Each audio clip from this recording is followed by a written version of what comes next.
আসসালামু আলাইকুম। কৃষক বন্ধু সাজিদ ইউটিউব চ্যানেল থেকে স্বাগত। আজকে আমি নিয়ে আসছি পুঁই শাকের জমিতে। এই যে দেখুন পুঁই শাক লাগানো হয়েছে।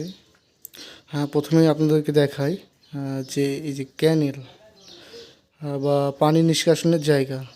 এই যে দেখুন প্রতিটা বেডে বেডে একটা মানে সুন্দর করে গভীরতা দিয়ে একটা মানে পানি নিষ্কাশনের জায়গা করা হয়েছে। পানি হলেই এটা সঙ্গে সঙ্গে জমি থেকে পানিটা নিষ্কাশন হয়ে যাবে।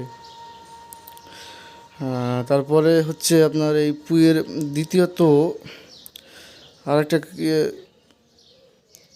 আরেকটা হলো যে বিষয় হলো যে এই পোকার আক্রমণ। এই যে দেখুন পাতা ফোটা হয়ে গেছে।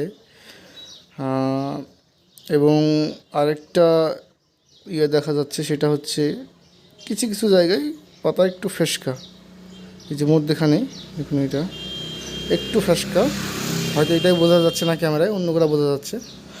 তো এটার জন্য আপনারা ব্যবহার করবেন mancozeb powder plus emamectin benzoate গ্রুপের কীটনাশক, আর প্লাস হচ্ছে ইমিডাক্লোর গ্রুপের চাপ পোকার বিষ।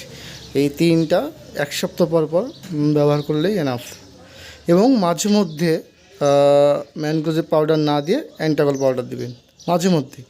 অবশ্যই আরেকটা জিনিস খেয়াল রাখবেন, যেন পুঁই গাছে পচন না থাকে। পচন যদি একটুকু দেখা দেয়, সঙ্গে সঙ্গে আপনি কার্বেন্ডাজিম গ্রুপের পাউডার 1 গ্রাম প্রতি লিটারে ব্যবহার করবেন।